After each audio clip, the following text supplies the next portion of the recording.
Hi, everyone. Welcome back to JSA TV. We are here live with our repeat guest, Jeff Barber, VP of Global Data Centers at Bloom Energy. We are here live from DCD Virginia in Leesburg, just outside of Washington, D.C. We are covering all the latest stories, trends, and innovations from the digital infrastructure sector. So, of course, we have to bring Jeff on as a leader within the industry. Oh, thank you very much. Yeah, absolutely. To talk a little bit about what's going on at Bloom Energy. Mm-hmm. So we'll dive right in. So can you talk a little bit, Jeff, about how Bloom Energy's on-site power solution ensures the high availability that all data centers are demanding right now? Or in general?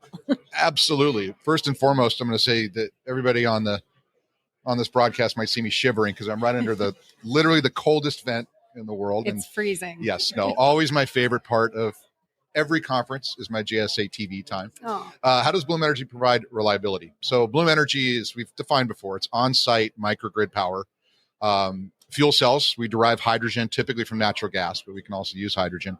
The thing about Bloom is each module at 65 kilowatts is completely independent. What that means is in the event of a failure or in the event of maintenance, it's all concurrently maintainable. But if we do take one down, your blast radius, as I like to say, is only 65 kilowatts. Mm-hmm. In a 50 megawatt or 100 megawatt facility, you'll never see that because we'll ramp up the other boxes as well. Also, typically in the data center world, when we want full resiliency, we deploy 2N, or at least N plus 1. With Bloom, because every module is independent, all installed on common busways, multiple busways into the building, we can add a very, very small percentage of additional boxes to guarantee you 5 nines of availability. Right? When I say guarantee, I mean, we guarantee it.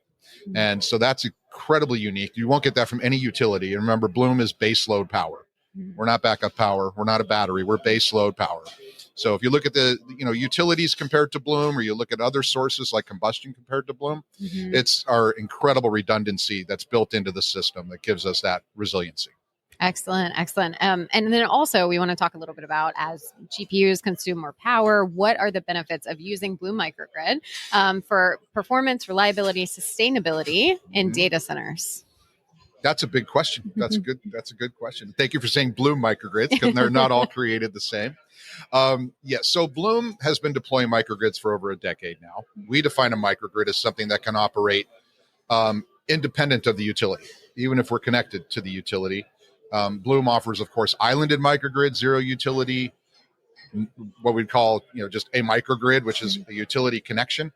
The reason I say we've been doing that for over a decade now, when we deploy microgrids, we deploy ultra capacitors and, if needed, super capacitors. So if I look at a GPU workload, I should say machine learning workload, that oscillates tremendously, many spikes up and down in a matter of seconds or minutes.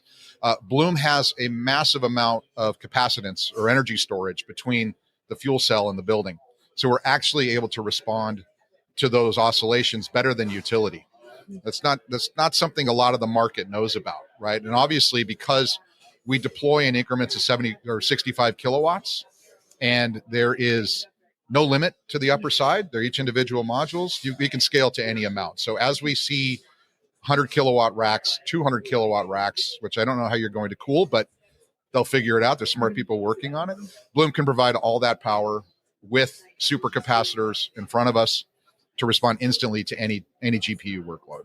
Incredible. Excellent. Yeah, we've made a lot of progress. This is all kind of not brand new stuff. The 10-year thing, we've been doing ultra capacitors for a long time, but the ability to demonstrate GPU workloads with Bloom is fairly new. So looking forward to talking more about that. Yeah. In the next JSA TV. The next JSA TV with Jeff Barber, which will be coming to you shortly from a data center event near you.